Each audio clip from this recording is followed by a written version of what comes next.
Háttvirtur fjórði þingmaður Reykjavíkurkjördæmis norður, Helgi Hjörvar.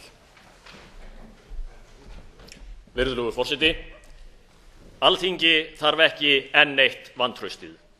Alþingi þarf traust, málefnalega umræðu, samvinnu og forystu fyrir endurreisn Íslands en ekki þennan pólitíska sandkassaleik.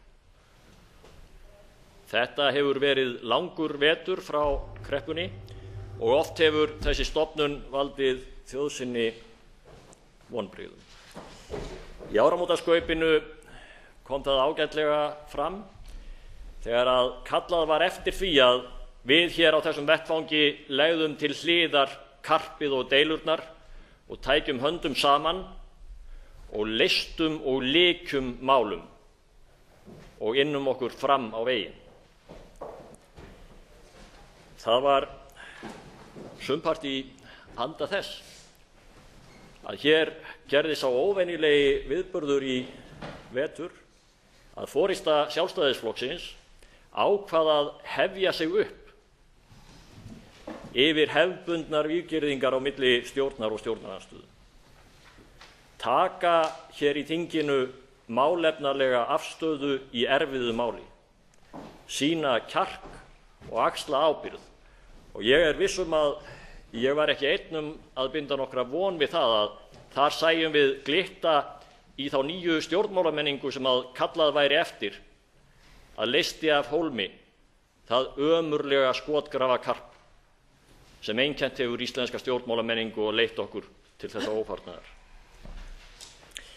En tilveran er gráglettin og þegar að menn höfðu hér tekið höndum saman þvert yfir víggirðingarnar og lokið málinu, þá kom það í dóm þjóðarinnar. Og nú var það þjóðin sem að leystist upp í karp og hótaði mönnum hákörlum eða kolanámu þrælkurinn í Bretlandi ef þeir ekki sinntu vilja hins. Og það endaði með því að þessi samhenta niðurstaða mikils meirihluta hér í þinginu, hún var felld á laugardaginn. Og þá er auðvitað forysta Sjálfstæðisflokksins í miklum vanda. Og það gerist í fyrsta sinn í sögu Alþingis að formaður stjórnmálaflokks flytur vantrauststillögu á ríkisstjórn Íslands til þess að fela vantraust í eigin flokki. Og allt er það nú svo býsna augljóst að sumir stuðningsmenn stjórnarliðsins þeir brosa nú lítið eitt út í annað yfir því hversu miklum vandræðum Sjálfstæðisflokkurinn er í. Og hafa þau þó skapast af því að Sjálfstæðisflokkurinn reyndi að veita stjórnarliðinu tilstyrk sinn. Svona er nú pólitíkin stundum ómerkileg tík. Ég vil hvetja forystu Sjálfstæðisflokksins til þess að draga ekki þá ályktun af því þó að menn hafi tapað einni orrustu að menn eigi að hraðspóla aftur í gömlu skotgrafirnar og drullukökustríðið hér í salnum og hina ómálefnalegu umræðu. Það er auðvitað það sem að einkennir svona umræðu eins og hér í dag. Auðvitað er það auðvelt og það vita það allir að gagnrýna ríkisstjórn sem að er að störfum á erfiðum tímum. Enda er fjölmargt sem að hefði mátt gera betur. En leið og það er ástæða til þess að gagnrýna okkur fyrir verk okkar og annað slíkt, þá vil ég leyfa mér að gagnrýna Sjálfstæðisflokkinn fyrir það að koma ekki til þessarar umræðu með neinar tillögur. Og þess vegna er tillagan kosningar alveg jafn fráleit á þessum stað og þessari stund vegna þess að Sjálfstæðisflokkurinn býður ekki upp á neitt valkost. Hann býður ekki upp á neina aðra efnahagspólitík sem trúverðug er vegna þess að hann hefur ekkert gert upp við þá efnahagspólitík sem að leiddi okkur í hrunið. Sjálfstæðisflokkurinn reyndi nefnilega að fara hérna ódýr leið. Auðvitað er ekki allt slæmt við efnahagspólitík Sjálfstæðisflokksins í 18 ár. Auðvitað var þar margt gott. En greinilega var hún gölluð því að hún leiddi okkur til mikils ófarnaðar. En Sjálfstæðisflokkurinn kaus að segja að stefnan hefði bara verið góð. Það hefði bara verið vitlaust fólk sem hefði verið að framfylgja henni. Gallinn er bara sá að það er ennþá sama fólkið sem er að framfylgja stefnu Sjálfstæðisflokksins. Og ég er ósammála landsfundi Sjálfstæðisflokksins að þetta hafi bara verið fólkinu að kenna. Ég tel að Sjálfstæðisflokkurinn hafi átt marga góða og glæsilega þingmenn hér á þessum vettvangi og eigi enn. en það er stefnan sem að þarf endurskoðunar við. Og sú efnahagspólitík, þá sjaldan við heyrum hana hér frá Sjálfstæðisflokknum, þá er hún bara svona 2007 yfirboð. Þeir lofa lægri sköttum, meiri framkvæmdum og minni skuldum.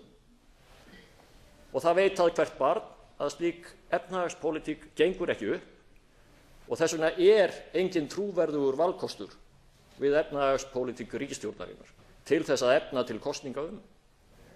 Og það kemur mér satt að segja á óvart að ekki heldur í atvinnumálunum kemur hér forysta Sjálfstæðisflokksins til umræðunar með tillögu eða til þess að tala fyrir atvinnulífinu í landinu. Og eru þó mörg tækifæri til þess.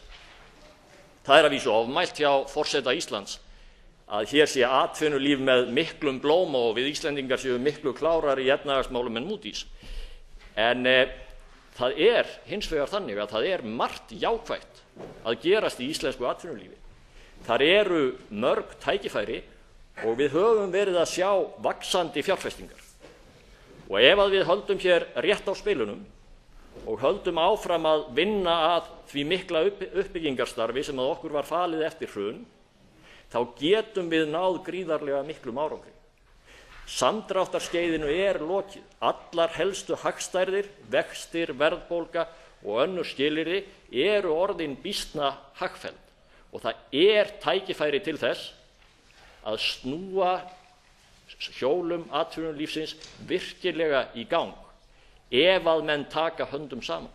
Og það er það sem að ríkisstjórn Jóhönnu Sigurðardóttur hefur verið að gera. Það er búið að leggja fram langtíma efnahagsáætlun og það er verið að fylgja aðilum í samfélaginu til liðs við þá áætlun. Vonandi nást nú kjarasamningar þannig að ríkisstjórnin og aðilar vinnumarkaðarins geti saman unnið að því að hrinda þeirri framtíðarsýn í verk. Og það er það verk sem að stjórnarandstaðan á auðvitað að halda áfram að reyna að vinna með okkur hér að. Því að sannarlega er öllum góðum tillögum frá stjórnarandstöðunni fagnað hér af stjórnarliðinu. Sannarlega hefur það þó breyst í okkar stjórnmálamenningu að tillögum þingmanna er vel tekið og tillögum stjórnarandstöðu þingmanna þær eru stundum samþykktar nú á dögum meira að segja.